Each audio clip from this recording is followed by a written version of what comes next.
So yeah, thought I would do it for everyone on Facebook, Instagram, if it is going on, Twitter. But yeah, so this book here, if anyone can see that.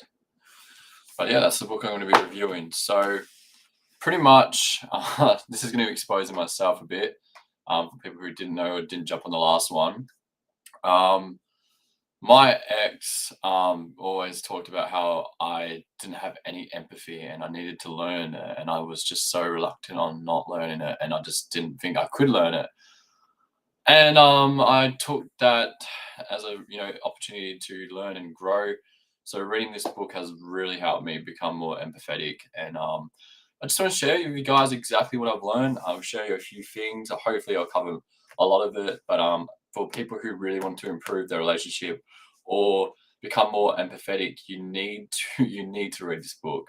So I'm just going to get into it. So as I said, the book is Men Are From Mars and Women Are From Venus. So what it means is, so I've always believed that there's something different about, men and female. Like they just work completely different. They think completely different. And I was not wrong. So men, what you call Martians. I know you want to start talk what the women's are called. It's like Venetians or something. Um, and pretty much they like to deal with their problems by going in their cave. And what they mean by cave, it means like, I don't know, reading a book, reading a newspaper, watching TV, watching sports. That's what we call going in our cave. And that is how we deal with our problems. We deal with them one at a time and we deal with them by ourselves and privately. And that's just how we do it. We don't want to deal with any more problems than just what we have. We're very independent and we like to deal with things by ourselves. Women, on the other hand, or what do you say, Venus, and I don't want to fucking say it. They like to deal with problems with a massive group of people. And guess what? They love to tell the whole world about all their problems. They like to tell everybody about their problems. And it's just how they deal with their problems. It's weird, and I don't know how it works, but that's how females work. They love to tell everyone about their problems and just say more and think about it more. For me personally, if as a male, if I did that, I'd make my situation a lot worse, and I wouldn't get out of it like a negative mindset. Because obviously, if you focus on problems, you're only attracting more problems. But females, they love to talk about problems, and that's how they deal with their problems. And it's quite interesting, right? Females, if they talk enough about their problems, and if you're just there, just listening to them and validating their feelings about their problems that they have, then the problems actually just don't mean as much anymore. And now they're more positive and they're more happy because you've now sat there and you've listened and understood what their problems are, because they just need someone to get it all off and they just need to say it all. Just how they work. Men just like to just do stuff by themselves and focus on their own problem. But it's just different how they actually how men and female deal through problems, and it's just really interesting. So as I said, females need you to invalidate them. If they're saying that feeling upset, don't go, why are you feeling upset? Don't go, you should be happy, you should be grateful for your life. Just listen, understand, validate their feelings. Don't invalidate, because that's when people get, really upset about you not invalidating their feelings. Like females really get into a lot of arguments when you don't validate the way they feel and you try to change them. And the one big thing is never ever offer advice, because the only time you can offer advice is if they ask. Because if you're offering them advice, they're going to think there's something wrong with them and you're trying to fix them. Because as males, we are, Mr. Fix It. We want to fix everything. If something's broken, we want to fix it. So, especially when females, they offer advice, don't offer advice to a male. Most of the time, just don't do it. Only if they ask. That is the number one rule. Because as Martians or as males, for us, we only fix something if it's broken. So if she's trying to tell us to, give us advice or fix us, that means to us that we are broken, and it makes us feel very, very insecure, very just not very nice. Like it's not a nice feeling. It means I don't really think you're a strong person or you can make your own decisions. So, anyways, I want to give you an example of how this can be a conflict, and I mean, sure, you guys can already figure that out, but an example they use in the book is so this let's say a couple, the husband gets home from work, he's had a pretty crap day, and he needs to go in and deal with this problem by himself. Like he needs to go into his cave. So he starts reading, the newspaper to get himself distracted and just, kind of like wind down from the day because it's so crap and he just doesn't want to do anything. The female who deals with problems by telling people what's wrong with their problems and talks about all the problems comes home and wants to talk to him and tells him about how upset she is and about all the problems she's having. And he's just sitting there reading his newspaper, which you can obviously think is, rude and whatever, but it's just how people deal with their problems. And so he's reading his newspaper, trying to enjoy himself, trying to unwind, trying to stay in his cave. And here she is, trying to reach out to him, tell her about the problems. And then he's not listening to her. So he's not validating the way she's feeling. He's not listening to her. It doesn't seem like he's caring. And now they're getting into an argument and she's upset. And he's in his mind saying, like, she just doesn't stop talking. I just want to unwind and, deal with this problem that I have. And it's not happening. So they're obviously arguing it heaps. And that's what, having the difference between males and females can create a lot of conflicts. But when you understand how a male works, you understand how a female works, you can kind of compromise and understand where they're coming from instead of just going, oh, she's just trying to annoy me. Oh, she's just talking about her problems. Oh, when is she ever going to be happy? All that kind of stuff. And it doesn't really help anyone. And like I said, guys like to feel like they're approved, that they can be trusted, that you trust that they can make the right decisions. And by us giving them advice is the worst thing you can do. An example in the book, which I'm going to use, is now this is kind of fair and kind of not. Okay, so the guy, they're going to a party, this couple, let's just say boyfriend and girlfriend, and he doesn't know how to get there. He believes he does, and he knows he's going to find a way, and eventually he does. But the whole time there, she's saying, you're going the wrong way. Maybe we should call someone. Maybe you should do this. Maybe you should do that. And, he doesn't say anything. He just keeps doing what he's doing. Eventually they get to the party, and she doesn't understand why he's so, angry at her, or he's just been very, I guess upset or just acting very different. It's because he feels like really upset and that she didn't trust him to, actually, work through the problem by himself and be able to solve that problem of actually getting to the party. And it caused a lot of issues. And so the best advice on that to me is just don't give advice. Just trust that the person that you're with can, do that. And if what you could say is, right, can I give you advice? Like ask them if you can give them advice. Don't just give them advice, because it just doesn't work. Okay. Which I found really interesting. And yeah, there's so many things in the book that I've learned. Like I want to just share this. So like males, right? So I just want to find in the book so I get it completely right. So let's just see. So why men pull away? Men begin to feel their need for, I don't even know, autonomy and independence after they have fulfilled their need for intimacy. Ultimately, when he begins to pull away, she begins to panic. What she doesn't realize is that when he pulls away and fulfills his need for autonomy, then suddenly he will want to be intimate again. A man automatically alternates between needing intimacy and autonomy, and that's because men are like rubber bands. And I want to find where they talk about this. So, what I mean by men are like rubber bands. When they pull away, they can stretch only so far before they come springing back. A rubber band is the perfect metaphor to understand the male intimacy cycle. This cycle involves getting close, pulling away, and then getting close again. Most women are surprised to realize that even when a man loves a woman, periodically he needs to pull away before he can get closer. Men instinctively feel this urge to pull away. It is not a decision or choice, it just happens and is neither his fault or her fault. So to me, that was really interesting because I never really understood that men did that, and I didn't know that was normal. And for me, I love being affectionate. I love being intimate with a partner. And there is a stage where it's just like, why am I starting to feel a bit weird and needed to pull back and have my own space or whatever? And it's weird because I actually enjoy it, but then eventually you kind of just it shifts. It just shifts, and you just need to accept that males need the time to, just by themselves to find themselves, because when they're in a relationship or something, they lose themselves. So understand that men are like rubber bands. They're going to go away for a bit, but the further they go away, the faster they come back, and the faster they come back, and more powerful, intimacy comes back.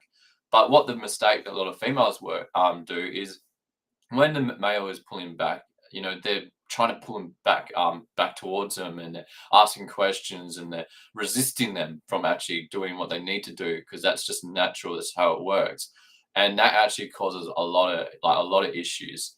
And there was one of the examples where, in the book, where a guy, should be pulling back and should be doing like a rubber band, but because of the way the relationship was, he didn't know that he felt scared of doing it. So one of the things was, this couple loved doing things like all the time together, like all the time. And one time, the female went to the shops, and she had a good time. He came back and he was really angry at her, and it wasn't even because of um, you know, her going to the shops, which we find out later. But he was angry at her, and she believed that that was because she spent time away from each other. And the funny thing is that caused a lot of like drama, and then obviously since then they never did anything not together. And because of that, the relationship was really unhealthy, and not no one was happy, and it was very on and off. And the reasons why is if they actually spoke and like communicated what happened that day, it would have saved them a lot of hurt. And what they found out is when she was actually shopping, he was having a great time. He had a house to himself, he could do what he wants, and all that kind of stuff. But he also had this something happen at work that really got him angry, like a deal at work didn't go through or something. And instead of just telling her that, he just said, "Oh, I was angry because you went away, and I missed you, and all this kind of stuff." And because of that, she believed that that's why he was angry, and because that's what she was told. And yeah, the relationship didn't do well because of it. And then eventually, after realizing what was wrong, and that they actually enjoyed time apart, like her going shopping and now her going to get massages and all that kind of stuff. Ever since they started spending some time apart, doing things without each other and with friends and stuff, the relationship's come back together, and it's more positive and more happy, and it's actually lasted. And just shows that time is like really, like time away is really important in a relationship. You should never be spending every single second with your partner. No way. Um, and then I also share something with like females and how they work, because it's really interesting. So let me just go. So I just want to explain. Okay, let's just go on. So women are like waves. A woman is like a wave. When she feels loved, her self-esteem rises and falls in a wave motion. When she is feeling good, she'll reach a peak, but then suddenly her mood may change and a wave crashes down. This crash is temporary. After she reaches bottom, suddenly her mood will shift, and she will again feel good about herself. Automatically, her wave begins to rise back up. When a woman's wave rises, she feels she has abundance of love to give, but when it falls, she feels her inner emptiness and need to be filled up with love. The time of bottoming out is a time for emotional house cleaning. If she has suppressed any negative feelings or denied herself in order to be more loving on the upswing of her of her wave, then on the downswing she begins to experience these negative feelings and unfulfilled needs. During this downtime, she especially needs to talk about her problems and be heard and understood. So that means when she's talking about problems and all that kind of stuff, you need to be there. You need to understand her. You need to validate her feelings, because it's just really important. Like, so in the book, they say, my wife Bonnie says this experience of going down is like going down into a dark well. When a woman goes into a well, she is consciously sinking into her unconscious self, into darkness and diffuse feeling. She may suddenly experience a host of unexplained emotions and vague feelings. She may feel hopeless, thinking she is all alone, unsupported, but soon after she reaches the bottom, she feels loved and supported, and she will automatically become more positive and more happy. And like men don't get this, right? So they think, "Oh, okay, so if I just listen to her and eventually she will just be good." But what happens is he's listening to her, listening to her, listening to her, and it's like, "Oh, well, she's not." And then he's like, "Oh, why are you not happy?" Because he's listened to her long enough. Just trust me, listen to her. Eventually, she's gonna hit the bottom of the wave, and then it'll come back up, and she'll be happy and more positive, and like full of life. Which is really interesting because I definitely have noticed that in females. They definitely have up and downs. So they're really happy one minute, and the next they're just really upset. Um, and yeah, it's just like I've seen that in relationships. So you need to understand that females are like waves. That they have the bottom and they have the really top, and they go like this constantly. And you just need to understand when it happens, and that when they are down and they're talking about problems, you need to be there to support them, hug them, give them affection, like intimacy, all that kind of stuff.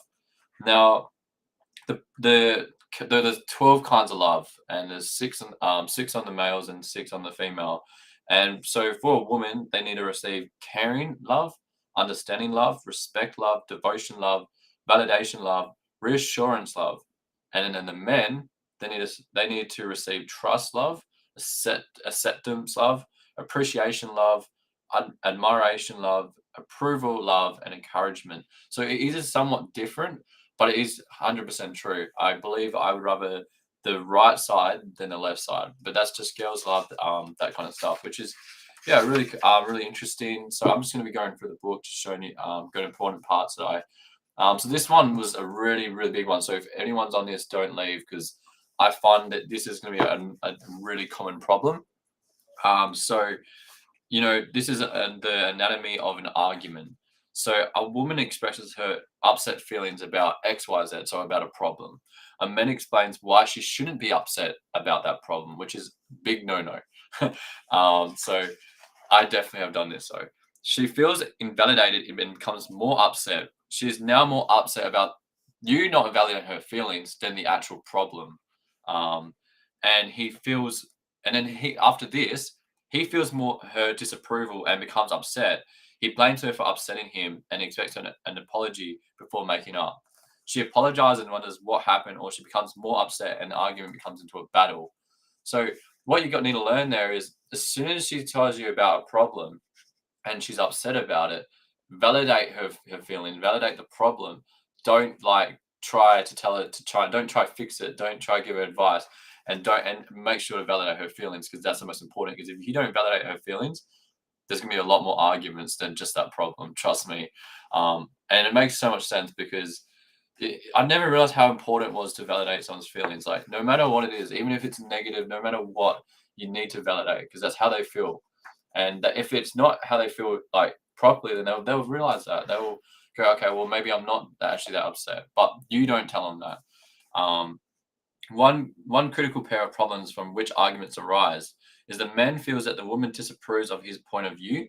So, like I said, like with the car, he believes he could get to that party, and she didn't believe him because obviously she was trying to tell him, oh no, you need to call someone, all this kind of stuff. So she didn't trust him. She didn't approve of what he believed in his view. Um, or the woman disapproves of the way the man is talking to her.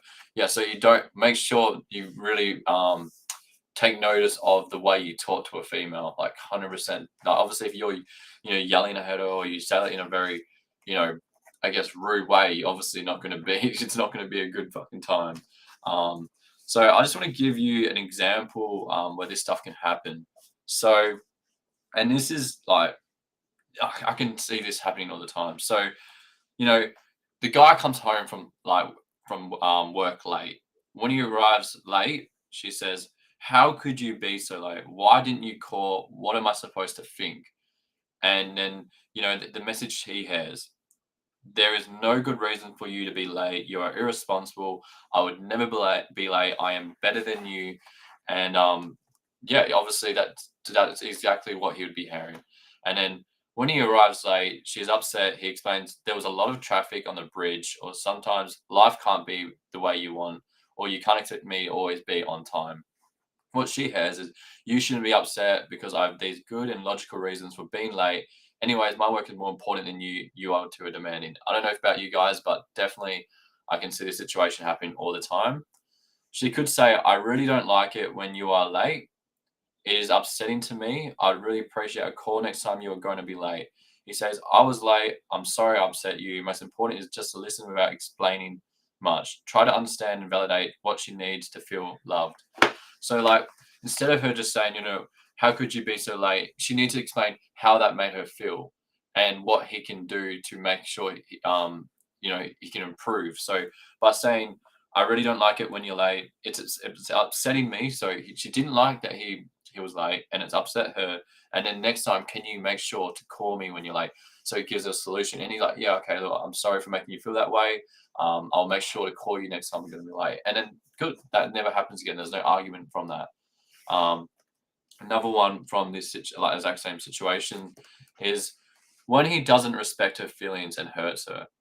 When he doesn't respect her feelings and hurts her, she says, how could you say that? How could you treat me this way? Why can't you listen to me? Do you even care about me? Do I treat you this way? The message he has, you are bad and abusive person. I am so much more loving than you. I will never forgive you for this. You should be punished and cast out. This is all your fault. So this is what the guy's hearing from the way she's saying. She isn't direct. She's being very, just asked, pretty much saying questions and demands. What he explains is when he doesn't respect her feelings, she gets even more upset.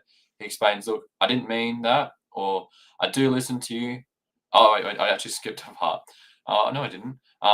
Do listen to you, so I'm doing so right now. I don't always ignore you. I am not laughing at you.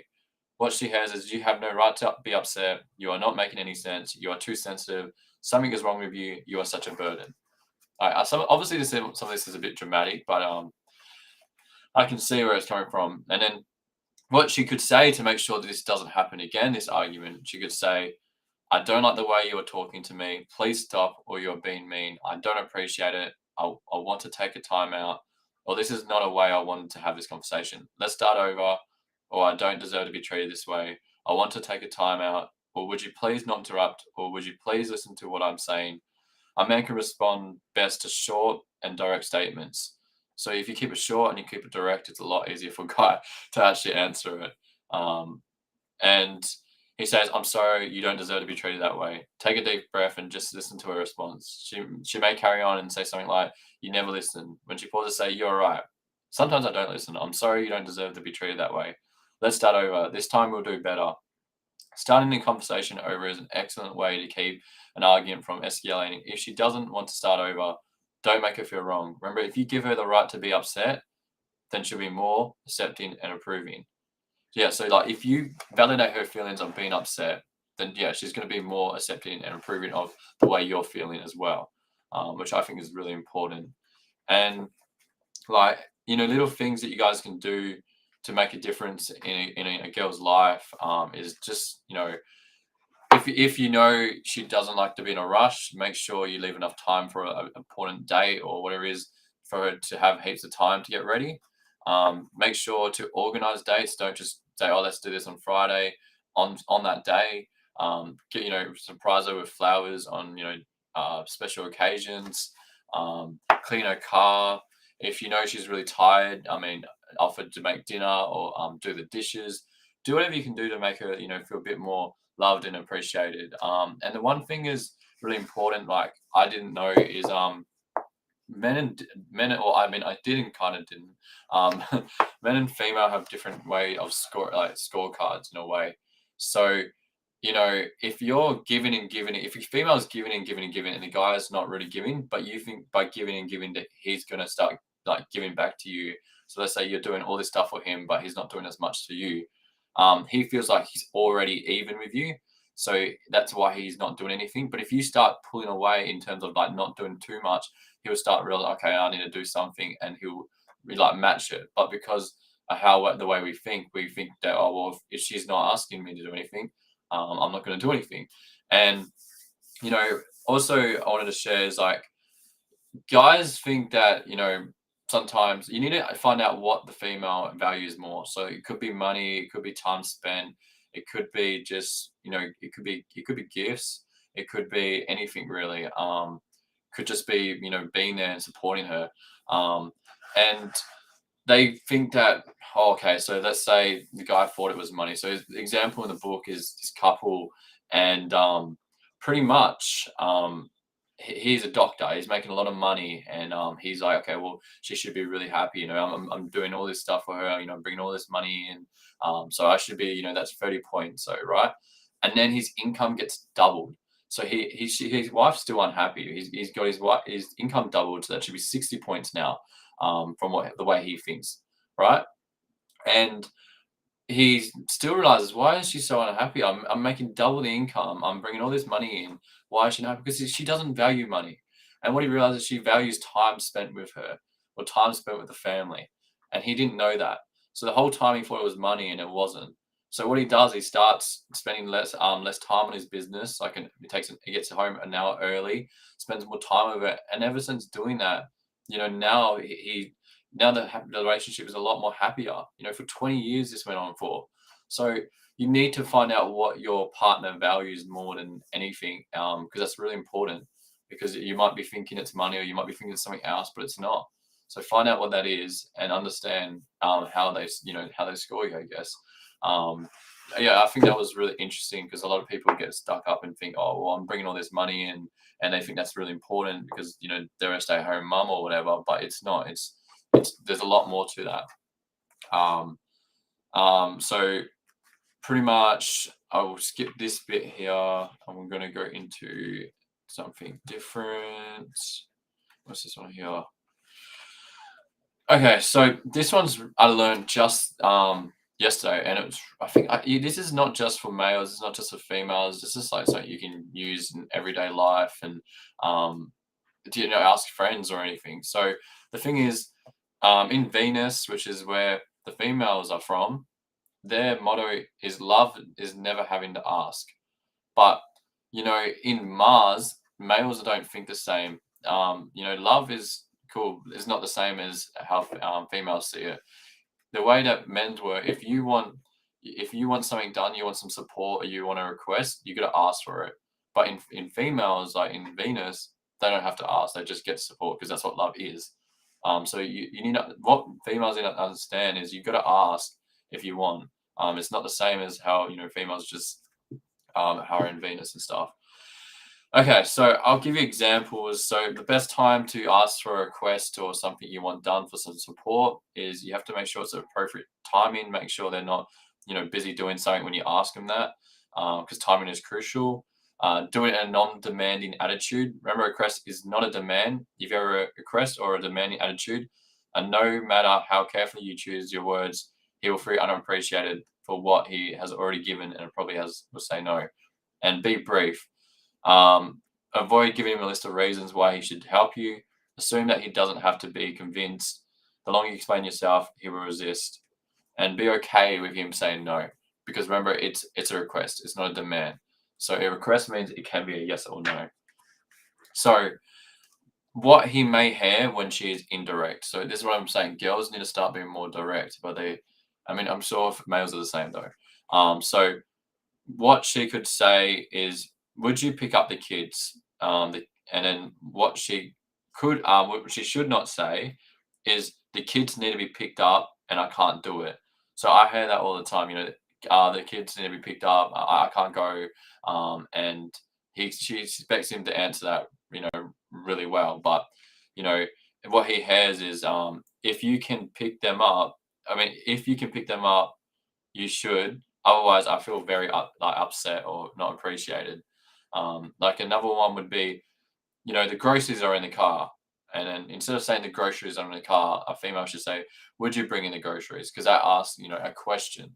And because when he hears the groceries are in a car, it's like, it's your job to bring them in. I went shopping, expectation. And that is 100% correct. Like, I see, I hear it all the time. And the thing is, if you change your C words to W words, it changes completely. So instead of saying like, could you go, or could you clean up outside? What's it called? Can you go clean up outside? It's like demand. It's not like an actual option. But when you say will you or would you, it allows you to go ask yourself, would I? Yeah, maybe I would. But if you say, can you? Or yeah, I can, but I might not do it now. Or could you? Yeah, I definitely could, but yeah, I may not do it now. But if you say would, or will you, it allows them to have a decision. It doesn't feel like a demand, it feels like a request. It makes us males feel more, willing to want to do it. Like, I just like it's so because women often use "could you" indirectly to imply "would you." As I mentioned before, indirect requests are a turn off, and it's funny because there's actually examples in the book where people who read this book were like, when I was asked, "Could you clean up the backyard?" I really take it literally. I say, "I could do it. Sure, it's possible, but I'm not saying I will do it, and I certainly don't feel like I'm making a promise to do it." On the other hand, when my wife would ask, "Would you clean up the backyard?" I begin to make a decision, and I'm willing to be supportive. If I say yes, the chances are of me remembering to do it are much greater because I made a promise. It makes so much like I just like was thinking like my parents always say like, "Can you? Could you?" Groceries are in the car. But if they be more direct, then maybe I would actually want to do it. But because they ask the wrong questions, even like not even without even noticing, I would do it. Um, and like it's just so interesting. Like just changing from can and could to will and would can make a major difference if you want someone to do something.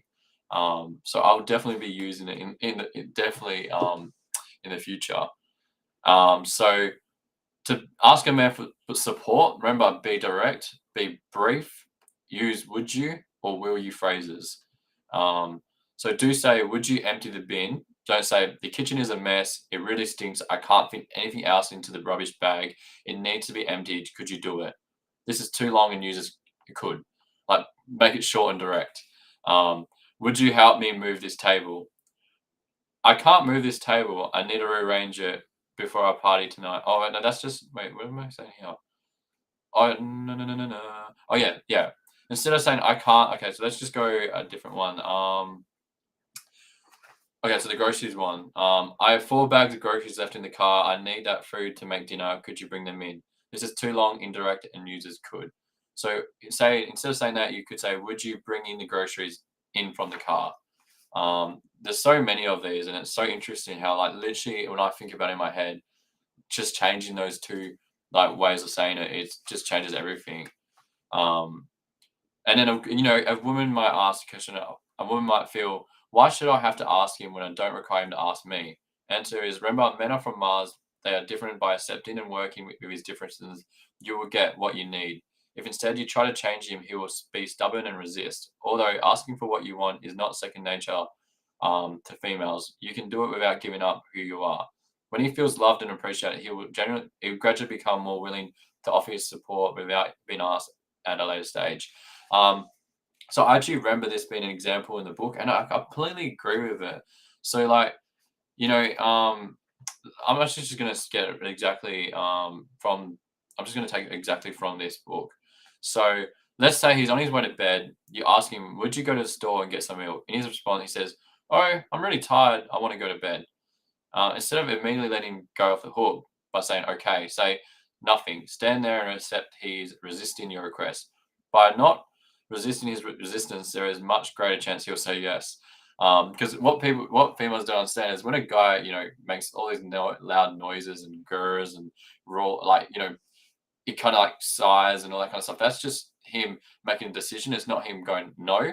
But as soon as you assume it's him going no, then you have a greater chance of him actually, rejecting and resisting you. So just be silent. Like literally ask the question like with would or will and be silent. And then if he has resistance, I'll keep giving you examples. Um, so the art of assertive asking is to remain silent after you have made a request. After you've asked, expect him to moan, groan, scowl, gull, mumble, grumble. I call the resistance men have to responding to requests. The grumbles, the more focused a man is at the time, the more he will grumble. His grumbles have nothing to do with his willingness to support. They are symptoms of how focused he is at the time when he asks. A woman would generally misinterpret a man's grumble. She mistakenly assumes that he is unwilling to fulfill her request. This is not the case. Like I said, it usually means that he's actually like making that decision.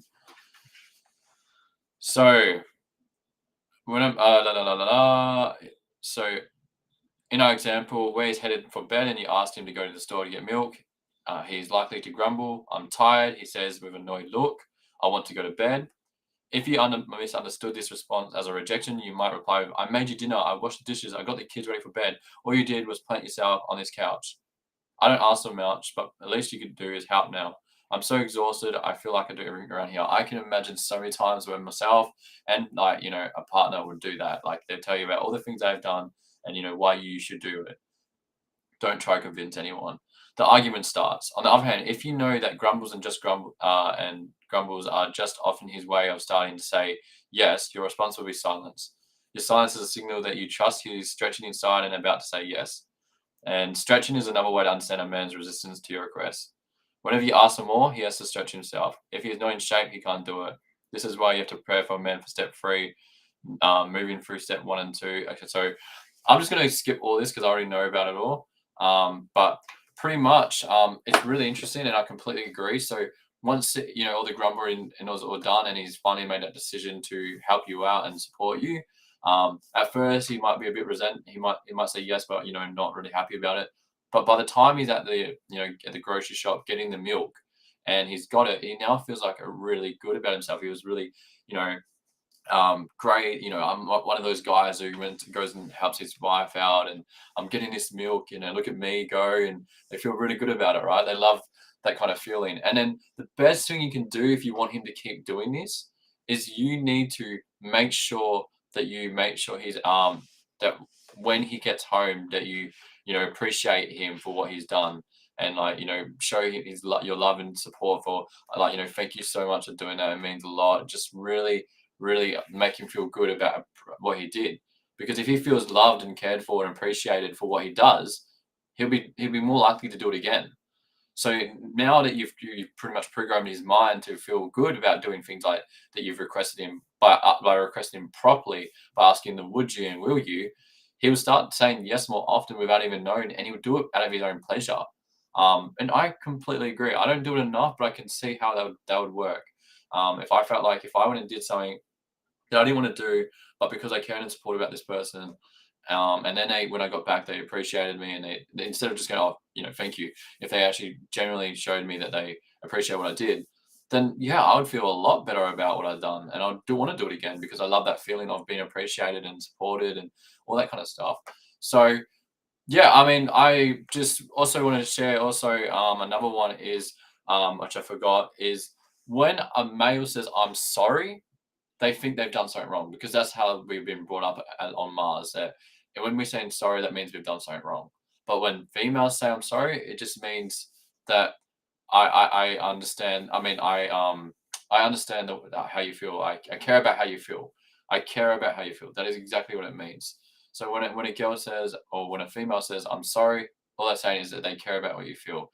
It doesn't always mean that they sorry for what they did. They just care about how you feel. So if males can do exactly what females do and just say I'm sorry, like even though if you haven't done something wrong, just saying I'm sorry means you care about how they feel.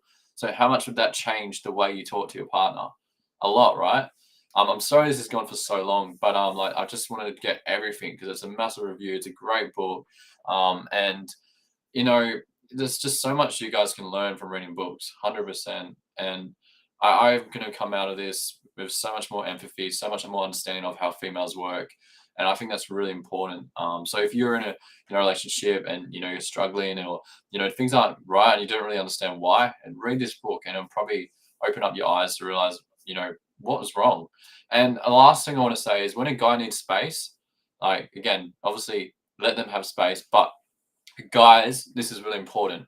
When you need space or you need to do something, even if it's just going to the shops or anything like that. I know this sounds ridiculous, but it's just do this.